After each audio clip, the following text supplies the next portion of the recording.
మన పూర్ణిమలో కళ్యాణం కమనీయం సేల్స్ ప్రతి 15,000 రూపాయల కొనుగోలుపై కంచి కాటన్ శారీ ఉచితం.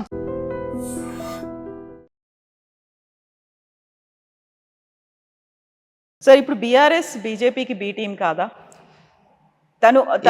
ఈ ప్రశ్న అడిగేటువంటి రిపోర్టర్లకి మీ క్వాలిఫికేషన్ ఏందని అడగాల్సి వస్తుంది. ఒక రాజకీయ పార్టీ ఇంకొక రాజకీయ పార్టీకి బి టీం ఎందుకు అవుతుంది? ఎందుకు అవుతుంది అంటున్నా. కేసీఆర్ అనేటోడు ఇఫ్తార్ విందులు ఇస్తాడు, మేము ఇఫ్తార్ విందులలో పాల్గొంటామా? పార్టిసిపేట్ చేస్తున్నారు కదా. వాళ్ళు ముస్లిమ్స్కి రిజర్వేషన్స్ కావాలని కొట్లాడతారు కేసీఆర్ వాళ్ళు. కాంగ్రెస్ కొట్లాడుతుంది. కాంగ్రెస్ బీఆర్ఎస్ ఒకటవుతుందా? బీజేపీ బీఆర్ఎస్ ఒకటవుతుందా? ఎట్లా అడుగుతారు మీరు ఆ ప్రశ్నలో అంటున్నా. ఏ సిద్ధాంతంలో పోలికుంది? మాకు దేశం ఫస్ట్, మా నాయకుడు 24 గంటలలో 18 గంటలు పనిచేస్తాడు, వాళ్ళ కుటుంబం ఫస్ట్. అవునా? వాళ్ళకి 24 గంటలు ఫామ్ హౌసే ఫస్ట్, వాళ్ళకి ఆస్తులు దోసుకోవడం ఫస్ట్, మాకు ఈ దేశం కోసం చచ్చిపోవడం ఫస్ట్. ఇక వాళ్ళకి మాకు బీఫ్ టీంలు ఎట్లయితే ఏం పొంతన ఉంటుంది? ఏం పోలికుందని అడుగుతారు. బీఆర్ఎస్కి ఏం సిద్ధాంతం ఉంది? బీఆర్ఎస్ తెలంగాణ తొలి ముఖ్యమంత్రి దళితుడే, చెప్పిన మాట మర్చిపోవాలి. తెలంగాణ ఫస్ట్ క్యాబినెట్లో మహిళలు ఉండరు, ఆకాశంలో సగం ఆడబిడ్డలు ఎట్లు ఇయ్యరో అంటాడు అవసరం వచ్చినప్పుడు. మళ్ళీ ఆయన ఇలా ఆడబిడ్డలు కనబడరు. రెండో క్యాబినెట్లో బీసీలు ఉంచారు. తెలంగాణ జనాభాలో 185% బీసీలు, ఎస్సీలు, ఎస్టీలు. ఇది జూన్ 2014లో కేసీఆర్ గారు నిండు శాసనసభలో చెప్పిన మాట. ఏడిచ్చిండు మంత్రి పదవులు. 3 బీసీలకి ఇస్తే ఒక బీసీని అర్ధరాత్రి తీసి పారేసిండు. అవునా?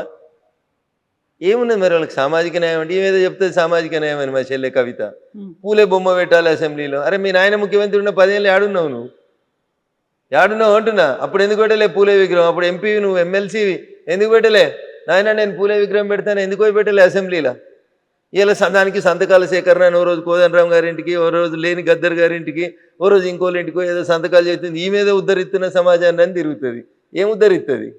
నవ్వుతురు జనాలు. 10 ఏళ్ళు పెట్టడం శాతకాలగాని ఈమె ఇలా పూలే పేరు చెప్పుకొని తిరుగుతుంది. సామాజిక తెలంగాణ అంట. మీ నాయన చేసిందే నువ్వు చేస్తూ ఉన్నావు. ఎట్లా వస్తుంది మీతోటి సామాజిక తెలంగాణ? మాతోటి వస్తుంది కవిత గారు. మేము 170 మందికి ఇచ్చినాం కేంద్ర క్యాబినెట్ లోపల. వాళ్ళు ఇవ్వలే, టీఆర్ఎస్ వాళ్ళు ఇప్పుడున్న కాంగ్రెస్ వాళ్ళు ఇవ్వలే. మీరేమో టీఆర్ఎస్ మా బీ టీం అంటాడు, బీఆర్ఎస్ వాడేమో కాంగ్రెస్ బీజేపీ ఒకటి అంటాడు. ఎందుకు ఒకటైతాం అంటున్నా. మాకు ఎవరితోటి ఏమవసరం ఉందని ఒకటైతాం? మాకు ఏమవసరం వాళ్ళతోటి? మా సిద్ధాంతానికి వాళ్ళ సిద్ధాంతానికి పొత్తు ఎక్కడుంది, పొంతన ఎక్కడుంది, సారూప్యత ఎక్కడుంది? 30 ఏళ్ళు దేశాలకి అధ్యక్షులుగా వాళ్ళే ఉంటారు. ఒక పార్టీ ఉంటే ఆ పార్టీకి మొత్తం వాళ్ళే, జీవితకాలం వాళ్ళే అధ్యక్షులు, జీవితకాలం వాళ్ళే ప్రైమ్ మినిస్టర్లు ఉండాలి, వాళ్ళ కుటుంబాలే ప్రైమ్ మినిస్టర్లు ఉండాలి. వాళ్ళతో మాకు పోలికి ఎక్కడిది? టీఆర్ఎస్ వాళ్ళు అంటారు కాంగ్రెస్ బీజేపీ ఒకటి అంటారు. ఎట్లా ఒకటి అవుతుంది? ప్రతి 3 ఏళ్ళకి ఎవరున్నా సరే మేము అధ్యక్షుడిని మార్చేస్తాం, ఎంత పెద్దోళ్ళనైనా కానీ. మ్యాక్సిమం అంటే 2వ అవకాశం ఇస్తుంది మా పార్టీ. ఎట్లయితుంది కవిత గారు? ఎట్లా బీటీం అవుతుంది బీఆర్ఎస్? ఏ లెక్కన బీటీం అవుతుంది చెప్పు? ఏ సిద్ధాంతం ప్రకారం బీటీం అవుతుంది? కాంగ్రెస్ వాళ్ళది నోరా మోరా వాళ్ళు ఆలోచించుకోవాలి. రాహుల్ గాంధీ అంటాడు ఓటు చోరీ అయింది అంటాడు, ఎంపీల ఓట్లు చోరీ అయినాయి అంట. ఏం మాట్లాడతారు కవిత గారు? ఈయన ఇట్లా మాట్లాడతాడు కేటీఆర్, ఆయన అట్లా మాట్లాడతాడు. ఏం మనుషులు వీళ్ళు అసలు? ఓటు చోరీ అవుతుంది అంటే ఏంది? నువ్వు ఎవరిని అవమానిస్తున్నావు? ఎంపీలను అవమానిస్తున్నావా? నీ పార్టీ ఎంపీలను అవమానిస్తున్నావా? నీ పార్టీ ఎంపీలు ఎట్లా నువ్వు చెప్తున్నారు? వాళ్ళు ఆత్మప్రబోధానుసారం వేసి ఉంటారు. అక్కడ విప్పలేదు కాబట్టి వేసి ఉంటారు. దానికి ఎవడు ఏం చేస్తాడు? ఇండి కూటమి ఎంపీలు వేసి ఉంటారు. నీకేంది ఉంటారు? నీకు నియంత్రణ లేదు. నీకు పార్టీ మీద నియంత్రణ లేదు, మీ ఎంపీల మీద నియంత్రణ లేదు, ఎంపీలకు నీ పార్టీ అధికారంలోకి వస్తుందనే విశ్వాసం లేదు. సో ఎవరుంటారు నీతో పాటు? ఎందుకుంటారు? పడవ మునిగిపోతుందని తెలిస్తే ఈ తోచిన వాళ్ళంతా పడవలకి వెళ్ళి దుంకి వెళ్ళిపోతుంటారు కవిత గారు. మునిగేదాకా ఎందుకుంటారు పడవలో? ఎప్పుడు అవకాశం వచ్చినప్పుడు అప్పుడు దుంకి వెళ్ళిపోతూనే ఉంటాడు కదా. మునిగిపోయే పడవలు ఏ రాజకీయ నాయకుడు ట్రావెల్ చేస్తాడు? సో ఇప్పుడు మీరు ఈ మాటలన్నిటిలోనూ ఓట్ చోరీతో పాటుగా అన్నది సిబిఐ, ఈడీలు, ఐటీ ఈ అన్నిటినీ త్రిశూల వ్యూహాన్ని అమలుపరుస్తున్నారని అదే రోజు కదా రేవంత్ రెడ్డి కూడా కాళేశ్వరం ప్రాజెక్ట్ మీద సిబిఐకి ఇస్తోంది అని. మీరు ఈ ప్రశ్న రాహుల్ గాంధీనో రేవంత్ రెడ్డినో అడగాలి. కాంగ్రెస్ వాళ్ళు చేసిన తప్పులకు వచ్చి బీజేపీ వాళ్ళని సమాధానం చెప్పమంటే మాకు ఏం అవసరం ఉందని సమాధానం చెప్తాం. ఆ ట్వీట్ చేసినప్పుడు కింద మీరు కౌంటర్ పెట్టాలి. అరే వారి బుడ్డోడా, ఇది ఈ సిబిఐని ఈడీని తీసుకొచ్చింది బీజేపీ పార్టీ నరేంద్ర మోడీ గారు కాదురా బాబు, మీ నాయనమ్మ మీ తాత ఉన్నప్పుడు తెచ్చిరు, వాళ్ళని అడుగురా పోయాని అడిగిపోయి అడిగిరారా పోయా అని చెప్పాలి. గట్లా ఏది ఎప్పుడు వచ్చిందో తెలియని వాళ్ళు మాట్లాడితే ఆ నిమిషానికి ఎవడో పక్క నుండి ట్వీట్ చేస్తాడు. ఆఫీస్లో బ్యాక్ బెంచీల్లో ఫ్రంట్ బెంచీల్లో కూర్చున్నాడు. అంతేగా నేను చదివి ట్వీట్ చేస్తాడా? మరి ఇప్పుడు కాళేశ్వరం ప్రాజెక్టులో సిబిఐ అంటే ఏమవుతుంది అనుకుంటున్నారు మీరు? నాకు తెలియదు. అది చిరు అయ్యలేదో ఏమవుతుందో కాలం నిర్ణయిస్తుంది, చూద్దాం. అది మధ్యలో కోర్టుకు పోయినట్టుంది కదా, కొద్దిగా ఓపిక ఉందాం. సామాజిక న్యాయం, బీసీలకి 42% రిజర్వేషన్లు, ఇదేమవుతుంది? ఎక్కడి దాకా వెళ్తుంది? మేము ఇస్తున్నాం కదా, మాకు అవకాశం ఉన్న ప్రతి చోట మేము ఇస్తున్నాం. కాంగ్రెస్ లాగా ముస్లిమ్స్తో కలిపి ఇచ్చేటువంటి ఆలోచన మాకు లేదు. మేము డాక్టర్ బిఆర్ అంబేద్కర్ గారు రాసిన రాజ్యాంగాన్ని ఫాలో అవుతాం. డాక్టర్ బిఆర్ అంబేద్కర్ గారు రాసిన రాజ్యాంగంలో ఎస్సీలకి ఎస్టీలకి రిజర్వేషన్లు ఇవ్వమన్నారు, కానీ మైనార్టీలకు రిజర్వేషన్లు ఇవ్వమని చెప్పలేదు. అయినా కవిత గారు బిలో 10 ఉంటే మైనార్టీస్ అవుతారు, మోర్ దెన్ 10 అయినాక వాళ్ళు మైనార్టీస్ అయింది, వాళ్ళకి మైనార్టీ రిజర్వేషన్ అయింది, వాళ్ళని తెచ్చి బీసీ రిజర్వేషన్లో పెట్టేటువంటి తెలివి తక్కువ పని అయింది. ఎట్టి పరిస్థితుల్లో కూడా వాళ్ళకి రిజర్వేషన్స్ ఇవ్వం మేము. సో దీనికి చట్టబద్ధత వస్తుంది అనుకుంటారా? నాకు తెలిసి రాదు. కోర్టుకు వెళ్తారా? ఏమవుతుంది? ఏమైనా పోని, వాళ్ళు ఎడికైనా పోని, కోర్టు ఏం చెప్తుంది? భారత రాజ్యాంగాన్ని దాటిపోయి పనిచేయమని చెప్తుందా? రాజ్యాంగం ఫ్రేమ్ ఎంత ఉంటే గంతల్ని పనిచేయమని చెప్తుంది. రాజ్యాంగబద్ధమైనటువంటి విషయాల్ని రాజ్యాంగబద్ధంగానే పరిష్కరించమని చెప్తుంది.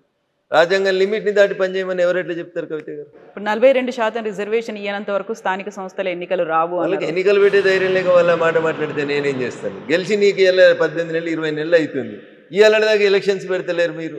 ఇప్పుడు బీజేపీని బదనాం చేసినందుకు కుట్రా, బీజేపీ 42% రిజర్వేషన్లు ఇస్తలేదు కాబట్టి మేము ఎలక్షన్లు పెడతలేమని కుట్రా. రిజర్వేషన్ ఎంత ఉండేది? ముందు ఎన్నికలు అయితే పెట్టి సార్, ఊర్లలో ఊడ్చడానికి జీతాలు లేక ఏడుస్తున్నారు, సర్పంచులు లేక సగం ఊర్లు ఇబ్బంది పడతా ఉన్నాయి, ముందు ఎలక్షన్లు పెట్టుర్రి. దానికైతే పార్టీ గుర్తుండదు కదా. గెలిచిన వాళ్ళంతా మా కాంగ్రెస్ వాళ్ళనే కండువ కప్పుకో, ఎవడొద్దంటాడు తర్వాత నిన్ను. ఎలక్షన్లు పెట్టన్నా అంటున్నాం మేము. నువ్వు 42% వాళ్ళకే ఇచ్చేసి పెట్టుకో.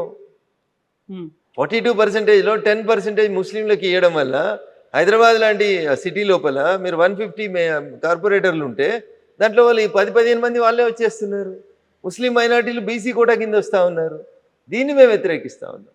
సో ఇప్పుడు మీరు కిషన్ రెడ్డి గారి గురించి చెప్పారు, ఆ అధ్యక్షుడి గురించి మాట్లాడిన తర్వాత వెరీ రీసెంట్గా బీజేపీ నుంచి బయటకు వెళ్ళినటువంటి రాజా సింగ్, ఆయన ఎందుకు కిషన్ రెడ్డి గారికే సవాళ్ళు విసురుస్తున్నారు, ఛాలెంజ్లు చేస్తున్నారు, మన ఇద్దరం పోటీ పడదాం, రాజీనామాలు చేసి రమ్మని? సో మీరు ఇద్దరు అన్నారు కాబట్టి ఆ ఇద్దరిట్లో ఎవరు మాట్లాడినా కరెక్ట్గా ఉంటుంది. నేను మూడో వ్యక్తిగా బయట నుంచి చూస్తుంటే నాకు సరిగ్గా కాకుండా అది బీజేపీ పార్టీయే కదా, మాకు కనిపించట్లేదు, మాకు అర్థం కావట్లేదు. నేను అదే చెప్తా ఉన్నా మీకు.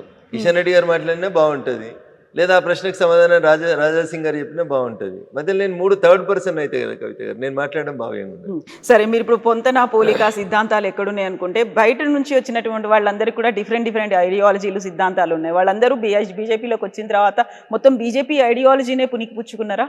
పుచ్చుకోకపోతే బీజేపీ కండువ ఎట్లా కప్పుకుంటారు? ఇప్పుడు ప్రస్తుతం నేనేం చెప్తున్నా మీకు, కండువ కప్పుకునే మరుక్షణం నీకు నచ్చితేనే కండువ కప్పుకుంటావు. మీరు ఎందుకో కండువ ఒప్పుకుంటలేరు. మీరు మా ఇంటికి వచ్చి ఇప్పుడు నేను బలవంతంగా మీకు ఏమైనా కండువ వేస్తున్నానా? ఏం కదా. మీరు మా సిద్ధాంతాలు నచ్చి, మా నాయకత్వం నచ్చి వచ్చి జాయిన్ అవుతున్న వాళ్ళు పాత సిద్ధాంతాలు ఇంకా మోస్తా అంటే మా పార్టీ ఎందుకు ఊకుంటుంది? కాకుండా గ్రూపులు ఎందుకు కనిపిస్తున్నాయి? చాలా గ్రూపులు కనిపిస్తున్నాయి. గతంలో కరీంనగర్ కి సంబంధించి బండి సంజయ్ కావచ్చు, ఈటెల రాజేందర్ ఒకరి మీద ఒకరు మాట్లాడుకున్నటువంటి పరిస్థితి ఉంది. బండి సంజయ్ గారు మాట్లాడిన మాటలలో ఎక్కడ ఈటెల రాజేందర్ గారి పేరు రాలేదు. ఈటెల రాజేందర్ గారు మాట్లాడిన ఎక్కడ కూడా బండి సంజయ్ గారి పేరు రాలేదు. మీడియా అదే చెప్తున్నది, తెలుగు మీడియాకి ఉత్సాహం ఎక్కువ, నారద ముని వారసులం అనుకొని అట్లే అదే పంచాయతీని కొనసాగి తెలుగు మీడియానే ఇట్లుంది దురదృష్టం. కాకపోతే కేంద్రంలో ఎందుకు గోడీ మీడియా అనేది కూడా అట్లనే వస్తుంది, కేవలం మోదీ భజన మాత్రమే చేస్తున్నారు వాళ్ళు అనేది. మోడీ భజన చేస్తుంటే ఓటు చోరీ అవుతుందని పాదయాత్ర చేస్తుంటే రోజు టీవీలలో పేపర్లలో ఎట్లా వస్తుంది? మోడీ మీడియా అయితే రాహుల్ గాంధీ బొమ్మలు ఎట్లా కనబడుతున్నాయి? ఓటు చోరీ చేసిండని రాహుల్ గాంధీ మాట్లాడితే టీవీలలో ప్లేట్ బ్రేకింగ్లు ఎట్లా వస్తాయి? రావు కదా. మోడీ మీడియా అయితే రాహుల్ గాంధీ అనే పేరే రాదు కదా టీవీలలో. మేము స్వేచ్ఛ ఇచ్చినాం కాబట్టి మీరు ఏదైనా మాట్లాడుతున్నారు. మేము ఉన్నట్టు మాట్లాడుతున్నాం కాబట్టి మీకు బాధ అనిపిస్తుంది. మేము నిజంగా నియంతృత్వం పోతే మీరేడ మాట్లాడతారు? అంత మోడీ మీడియా అయితే వేరే పేర్లు ఎందుకు కనబడతాయి ఈ దేశం లోపల? We are free. మేము మళ్ళీ చెప్తా ఉన్నాం, బిఆర్ అంబేద్కర్ గారు రాసిన రాజ్యాంగం ప్రకారమే అందరినీ పనిచేసుకోమని అడుగుతున్నాం. దాన్ని మీరు ఎక్కువ ఫాయిదా ఉటాయిస్తున్నారు, అయినా మేము మౌనంగా భరిస్తాం. And for more videos, please subscribe to iDream. Please subscribe to iDream. Please subscribe iDream. And please subscribe to iDream. For more videos, subscribe to iDream. please like, share and subscribe to the channel. Congratulations, iDream. Subscribe to iDream. Subscribe to iDream. So subscribe to iDream Media. iDream ki iDream team andarki huge congratulations. Please subscribe iDream Media. Please subscribe to iDream. Subscribe iDream. Please subscribe to iDream. iDream అంటే నా కళల channel subscribe చేసుకున్న నోరు తిరుగుతలేదు, మీరైతే గంట గుర్తు కొట్టండి. For more such videos, please subscribe to iDream. Subscribe to iDream. Please subscribe to iDream. Please subscribe iDream Media. Please do subscribe to iDream. Please subscribe to iDream Media. For best entertainment and information, please subscribe iDream. And don't forget to subscribe to iDream.